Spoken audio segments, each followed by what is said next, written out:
Bonsoir à toutes et à tous, c'est l'heure de votre rendez-vous avec l'actualité sur ATV dans les titres de ce jeudi 22 janvier. Au Robert, les sargasses font leur retour à Pontaléry. Le barrage censé les contenir a cédé et les algues s'accumulent à nouveau sur le rivage. Après l'annonce d'actions autour de ce phénomène, les inquiétudes réapparaissent chez les riverains et on en parle dès le début de cette édition. Dans ce journal aussi, Air Antilles sera fixé sur son sort le 2 février prochain. Le tribunal de commerce de Pointe-à-Pitre a mis sa décision en délibéré. Redressement judiciaire ou liquidation, l'avenir des 114 salariés est en jeu. Le street art s'invite à Fort-de-France. Près de la Pointe-Simon, des artistes ont réalisé une fresque collective, une initiative du collectif Mada Paint à l'approche du festival prévu le 1er février prochain. L'invité de cette édition sera avec nous ce soir pour nous en parler. On le disait à l'instant, au Robert, les sargasses ont fait leur retour à Pontaléry. Le barrage installé pour les contenir a cédé. Résultat, les algues brunes s'accumulent à nouveau sur le rivage. Les riverains dénoncent une situation devenue invivable, même si des avancées notables sont à prendre en compte. Reportage sur place avec Jean-Marc Carteron. Au Robert, les sargasses font leur retour. Le barrage installé dans la baie Cayole a cédé sous l'effet de la houle. Résultat, les algues brunes envahissent de nouveau le littoral.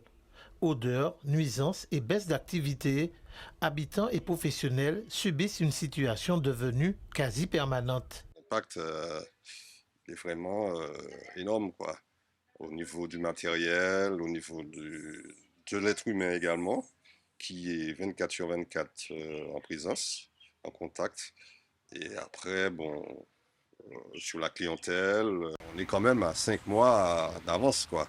Et donc, du coup, les clients sont un peu sceptiques à venir, quoi.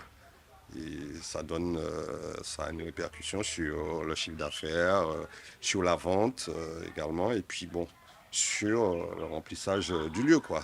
En un mois, j'ai eu deux sinistres. Et au deuxième sinistre, mon assureur me fait appel pour me dire que je serai irradié parce que j'ai deux sinistres. Et pourtant, à cette assurance, depuis 50 ans, je souscris à mes assurances. Donc, c'est bien sûr la sargasse qui est la cause et je ne peux que déplorer tout cela. Face à cette nouvelle invasion, le président du collectif anti-sargasse du Robert reconnaît quelques progrès dans la lutte contre les échouages. Mais pour lui, la situation reste fragile. Nous voyons que les actions qu'ils avaient promis sont déjà mises en place et que moi je suis vigilant dessus. Tous les jours je suis sur le terrain et que ça se passe bien. Ça avance. On avait un peu de divergence avec l'équipe Cap Nord et maintenant le matériel qu'ils nous ont promis, ils nous le remettent, même s'ils ne nous ont pas encore tout remis, mais ils mettent déjà le matériel en place et ça permet à l'enlèvement sur terre d'avancer progressivement. Du côté de la mairie, le référent Sargasse explique que le barrage a cédé sous l'effet de la houle.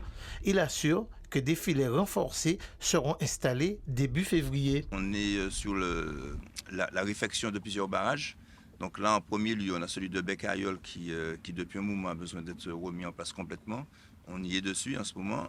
On a en même temps, en parallèle, on travaille sur le barrage de Sable Blanc Pointe-Hyacinthe, puisque là aussi, ce sont des endroits où il y a des taux d'HDS qui sont très élevés, donc il faut absolument qu'on termine ça. On espère terminer d'ici fin janvier, début février. On espère, parce que vous savez, on est quand même contributeur des conditions météo, ça, il ne faut pas l'oublier. Et puis enfin, notre barrage qui est celui de Four à Chaud qu'on doit revisiter aussi. En attendant la réparation du barrage, les sargasses continuent de s'accumuler sur le littoral du Robert. Une situation qui rappelle, une fois de plus, que la lutte contre les algues reste un combat de longue haleine. Dans l'actualité aussi, l'avenir d'Air Antilles reste en suspens. La direction et les représentants du personnel étaient ce matin devant le tribunal de commerce de Pointe-à-Pitre. La juridiction a mis sa décision en délibéré au 2 février prochain, une date clé pour les 114 salariés alors que la cessation de paiement a été déclarée. Le tribunal devra prochainement trancher entre redressement judiciaire et liquidation. La représentante du personnel a répondu aux questions de Loïc Régis. Alors pour vous, ça a été très rapide, mais pour nous, on va dire que c'est une situation qui traîne et perdure, donc le temps nous paraît très long. Voilà, le temps nous paraît long et difficile Aujourd'hui, on était au tribunal de commerce pour une cessation de paiement. Nous avons appris que la direction a demandé un redressement judiciaire. Et maintenant, nous sommes de nouveau dans l'attente jusqu'au 2 février pour savoir quel sera le délibéré des juges. Bien entendu, c'est pas la meilleure nouvelle qu'on aurait pu avoir, donc automatiquement ça nous casse un peu, ça nous affaiblit. Mais dans la réalité, et étant toujours sur le terrain, nous les salariés, on s'y attendait déjà. On a même trouvé que ça a tardé. Et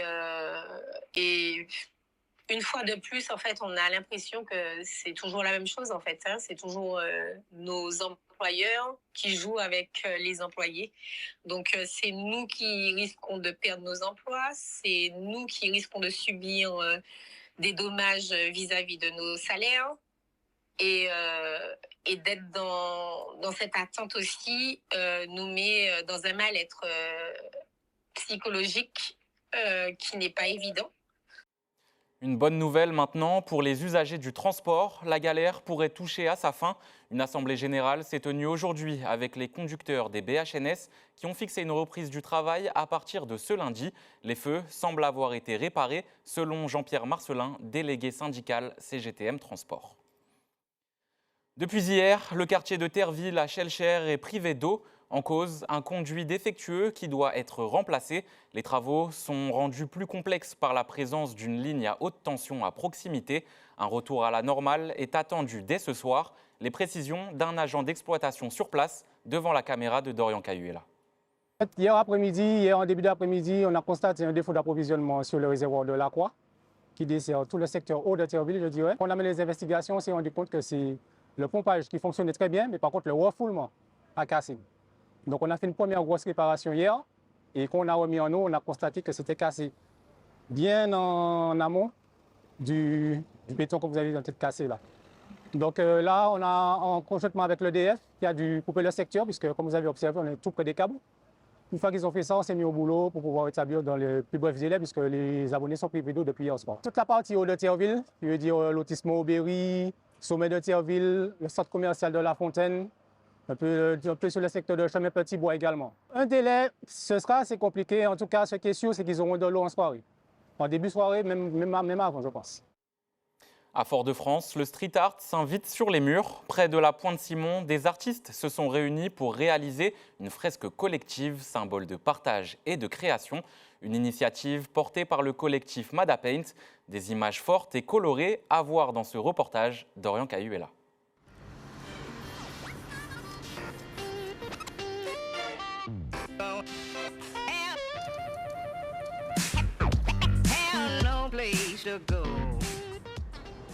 Tout près de la Pointe-Simon, un courant artistique prend forme sur un mur. Des artistes se sont réunis pour performer ensemble et réaliser une fresque commune. Pour ce dernier jour, James peaufine son œuvre. L'idée, c'est de se représenter grosso modo comme une plante et d'interagir avec les autres en tant que plante et donc faire sa plante. Alors j'ai fait une plante qui pousse à partir de fruits pourris et la plante elle est un peu bizarre, mais c'est pour montrer un petit peu que de l'organique, de ce qu'on peut voir comme pourri, peut naître une belle chose. Donc il y a une mouche qui s'en va là, et plus tard il y aura un petit papillon aussi, voilà. Et un peu les deux faces, voilà. Décrit comme l'un des pionniers, Oshi rappelle que le graffiti, c'est avant tout l'art de se rassembler et de créer une performance collective. Quand on a commencé dans la rue, on était déjà un petit nombre, et ça a toujours été notre dada, quoi, en fait, de toujours se rassembler, pour pouvoir échanger. Et c'est aussi ça le fort du mouvement graffiti en particulier, c'est que n'importe quel graffeur qui vient en Martinique, qui vienne de je ne sais trop où du monde, eh ben, sera intégré. Se retrouver là aujourd'hui à faire cette jam-là, c'est un prolongement en fait, de ce que je viens d'expliquer en fait. Artiste plasticien, ces 3 jours de performance permettent d'après lui d'avoir une meilleure mise en lumière. Oui, ici c'est un événement signé Art Mada, plus précisément Mada Paint, et vous assistez du coup à une jam de 3 jours avec différents artistes venus de partout dans la Martinique. C'est très simple, le concept c'est de tous se réunir confirmés comme non confirmés, et de venir avec ses idées, son matos, et de mettre en avant la faune, la flore martiniquaise à travers finalement les différents coups de pinceau et de jets de peinture. Du 1er au 12 février aura lieu la 2e édition du festival Armada à Fort-de-France, une occasion pour les plus curieux de venir découvrir ces artistes et leur univers. Et vous l'avez entendu dans ce reportage, le festival Armada Street fait son retour à Fort-de-France pour une 2e édition. Du 1er au 11 février, 20 artistes investiront les rues de la ville autour du thème Lianage Caraïbes et nous en parlons ce soir.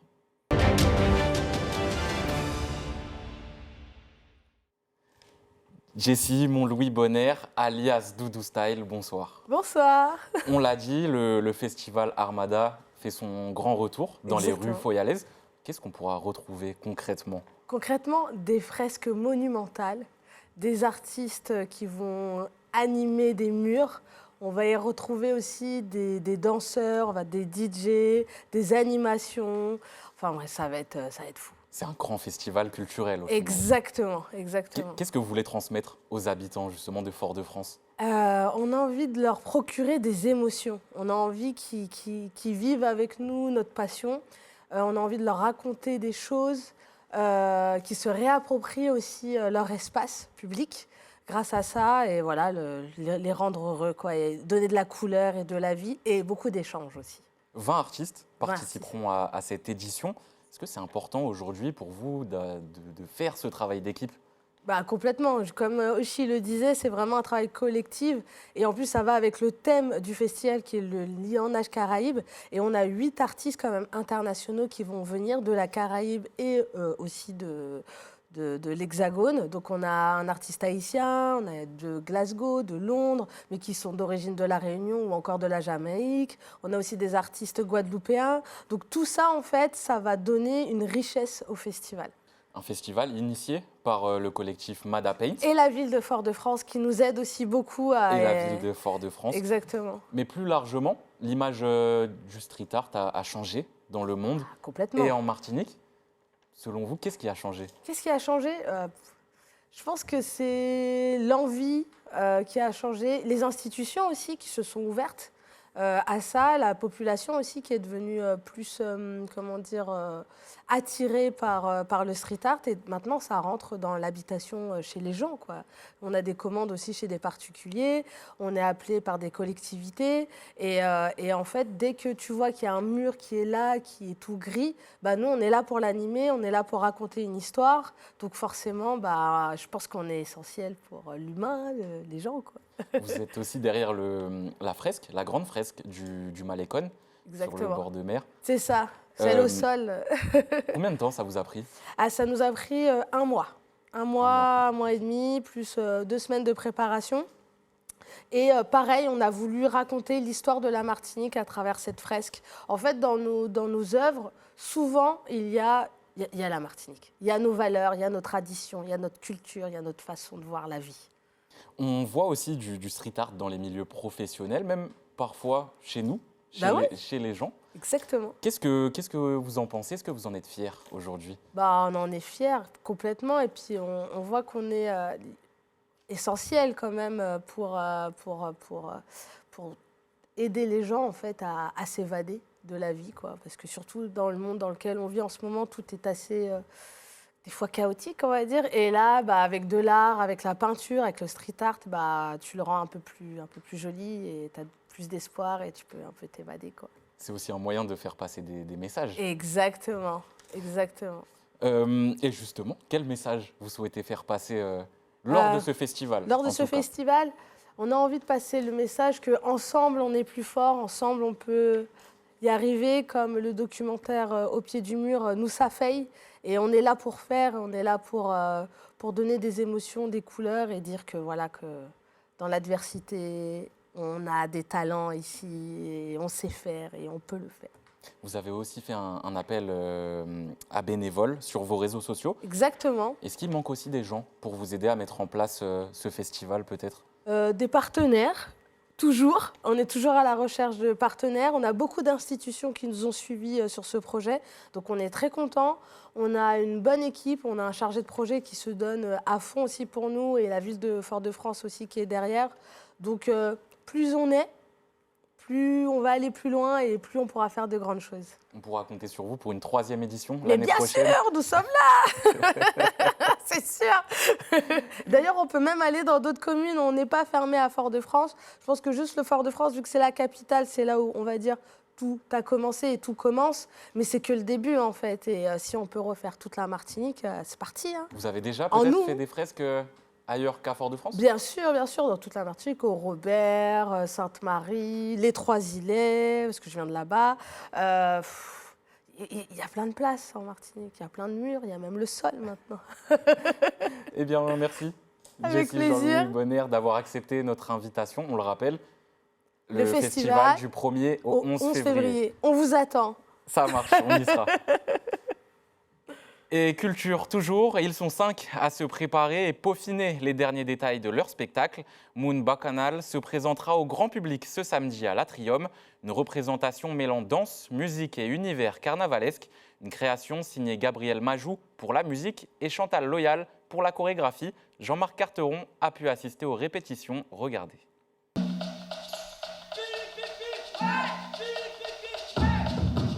Ça raconte la singularité des personnes, le renversement du carnaval, mais aussi l'aspect collectif et joyeux que nous pouvons vivre ensemble à un moment donné de l'année. Mais c'est surtout que le spectacle Moon Bacchanal raconte aussi de manière, on va dire, opératique ou de manière comédie musicale. C'est un projet carnavalesque, mais mené par une comédie musicale.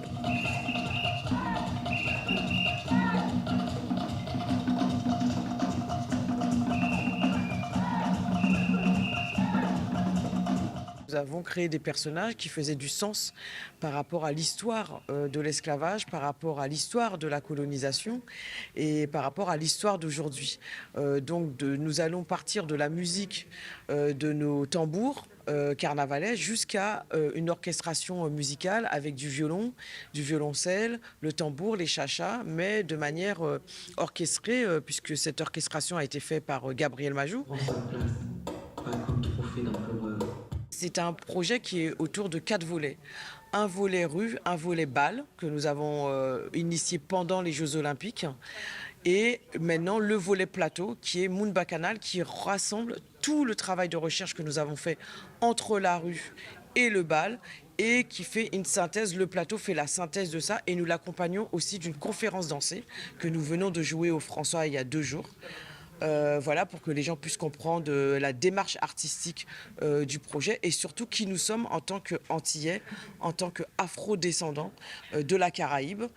Et moi, comme depuis toujours, je me surprends à fredonner, à laisser cette musique pénétrer les murailles de mon corps.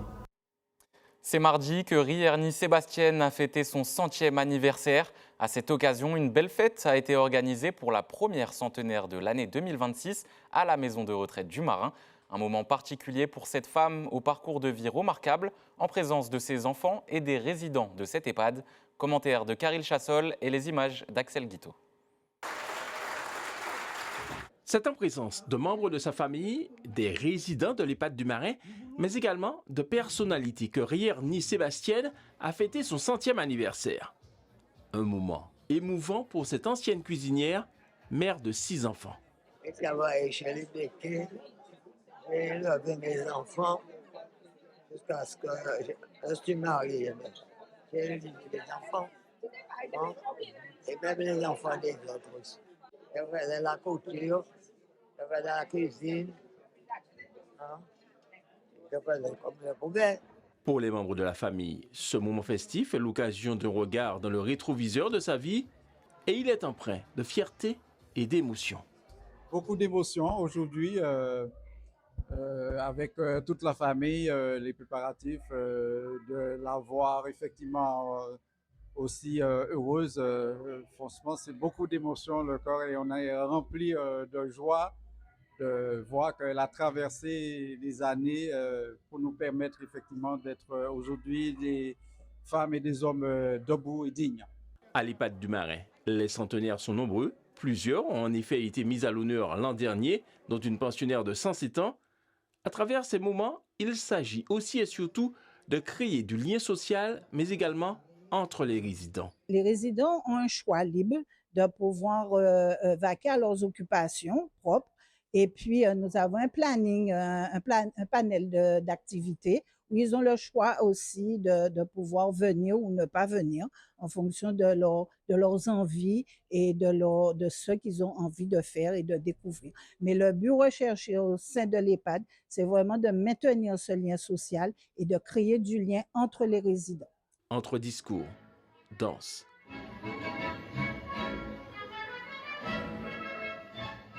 Et petite coupe sans alcool, bien évidemment, Rierny, bon pied, bon oeil, a semble-t-il apprécié ce 100e anniversaire.